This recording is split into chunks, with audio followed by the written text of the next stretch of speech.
प्रेम से बोली आदि शक्ति दुर्गा माता की जय। अभी शारदीय नवरात्र प्रारंभ होने वाला है। 15 अक्टूबर को कलश स्थापना के साथ शारदीय नवरात्र प्रारंभ हो जाएगी।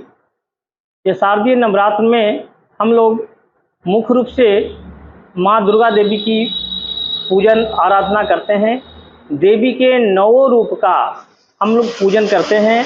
प्रथमम शैलपुत्री च, द्वितीय ब्रह्मचारिणी, तृतीय चंद्रघंटेति, कुसुमांडे चतुर्थकम, पंचमम स्कंदमातेति, षष्ठम कात्यायनी च, सप्तम कालरात्रिति, महागौरी अष्टम, नवम सिद्धिदात्री च, नव दुर्गा प्रतीकता। इस प्रकार देवी के 9 रूप का हम पूजा करते हैं और उसमें महाकाली, महालक्ष्मी और महासरस्वती के स्वरूपों की पूजा हम लोग करके नव दुर्गा को प्रसन्न करते हैं।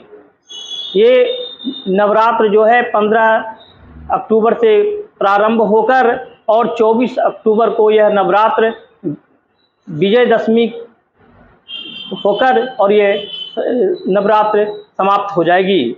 15 अक्टूबर रविवार के दिन कलश स्थापना होगी। प्रातः सूर्योदय काल से ही कलश स्थापना का महत्व है और विशेष रूप से जो लोग स्वयं अगर अपने से करते हैं, उन्हें कोई कलश स्थापन कराने के लिए कोई ब्राह्मण यदि न हो तो बस व्यक्ति स्वयं भी अपने से कलश स्थापन कर सकता है। उसके लिए एक मुहूर्त है जिसका नाम अभिजीत मुहूर्त है।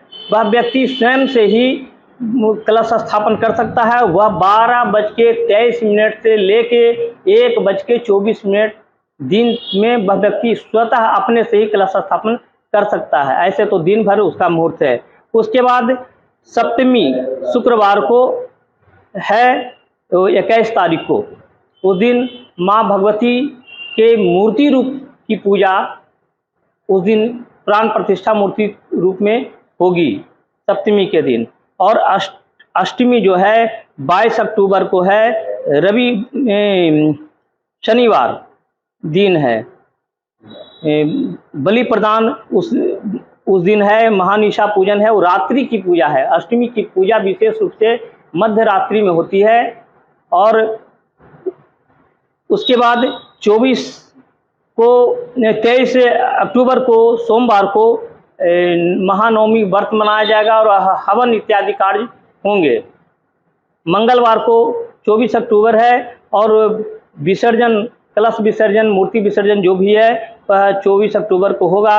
हो सकता है कि हमारे कुछ मतों में भिन्नता रहने के कारण हो सकती है ऐसी बातें कि मंगल को बेटी विदा ना होती हो, ऐसा कहीं कहीं है तो वो लोग बुधवार को मूर्ति विसर्जन कर सकते हैं।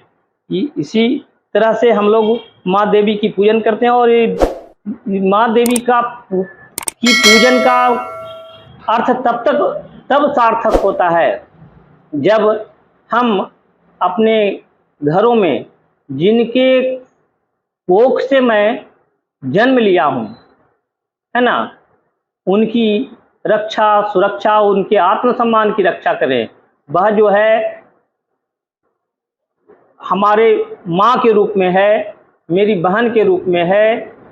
नारी शक्ति की उपासना नवरात्र के अवसर पर हम लोग करें और नारी शक्ति की रक्षा करें, क्योंकि वही हमें जन्म देने वाली है, वही मुझे पालन पोषण करने वाली है। अगर उनकी मैं सही रूप से अपने घरों में बहन, बेटी, माँ के रूप में अगर उनकी मैं उचित प्रतिष्ठा दे सकूं तो सबसे बड़ी पूजा यह नवरात्र में वही पूजा होगी जिससे माँ देवी दुर्गा देवी अति प्रसन्न होगी। दिखावे की पूजा से अच्छा है कि हम अपने घर की बेटियों की रक्षा करें, बहुओं की रक्षा करें, माताओं की रक्षा करें। उन्हें किसी प्रकार के अत्याचार अगर कोई करता हो उससे उन्हें मुक्त कराएं। आगमन किस तरीके से हो रही है और विसर्जन किस तरीके से होगी? माँ देवी के पूजन में कुछ चीज़ों को देखा जाता है जिसके शुभ और अशुभ संकेत पूरे विश्व में प्राप्त होते हैं। इस बार माँ देवी हाथी पर सवार होकर आएगी और घोड़े पे सवार होके माता का विदाई होगा। तो उसका शास्त्रों ने मत दिया है, धार्मिक ग्रंथों में उसका वर्णन है। रवि भौमे तु गजारूढ़ शनि सोमे तुरंग में गुरु शुक्रश्च डोलायाम नौकायाम बुधमेव च। गजे तु जलदा देवी छत्रभंगे तुरंग में नौकायाम बहुसौख्यम सात डोलायाम मरणम ध्रुवम। तो माँ देवी का कलश स्थापन रविवार के दिन हो रहा है, इसलिए माँ देवी हाथी पे सवार होकर आएगी और उसका फल यह है कि वह उस वर्ष वर्षा की अधिकता होगी, अधिक बारिश होगी। बीच में बहुतों स्थान पे आवश्यकता के अधिक वर्षा होगी और देवी का गमन जो है घोड़े पर है। तो छत्रभंगे तुरंग में वो माँ देवी जब घोड़े पे विसर्जन होती जाती हैं तो छत्रभंग होता है। विदेशों में बहुत राष्ट्रों में भीषण संघर्ष हो सकता है, उथल पुथल हो सकता है, एक दूसरे देशों पर कब्जा करने की स्थिति में रहते हैं। तो अभी जो हमारा पूरे वर्ल्ड का जो दिख रहा है उसमें एक दूसरे से लोग आगे बढ़ने की होड़ में एक दूसरे पे हावी हो रहे हैं। यही इसे नवरात्र में माँ देवी के आगमन और विसर्जन का फल प्राप्त। ये हर साल होता है। माँ देवी का आगमन और विसर्जन का ये जो सिस्टम है वो हर नवरात्र में ऐसा होता है। हम लोग 2 नवरात्र मनाते हैं। तो हर बार अलग जी, अलग अलग बार उनकी सवारी होती है, आने का और जाने का भी।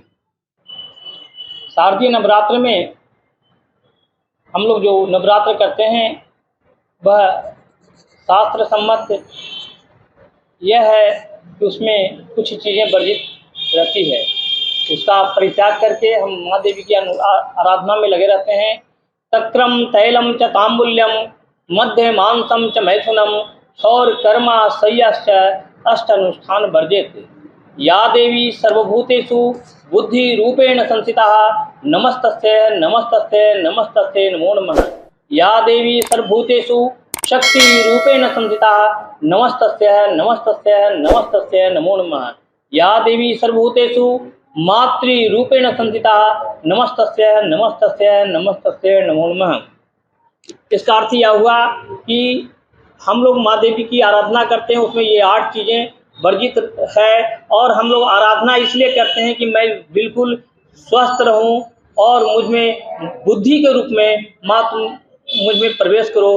माँ मेरे शरीर में आप शक्ति के रूप में प्रवेश करो। माँ तुम मेरे शरीर में पालनहार के रूप में बनकर प्रवेश करो और मैं एक बिल्कुल ही बलशाली बनूं, बुद्धिमान बनूं। माँ मुझे इतनी शक्ति दो कि मैं तुम्हारी और समस्त राष्ट्र की सेवा करूं।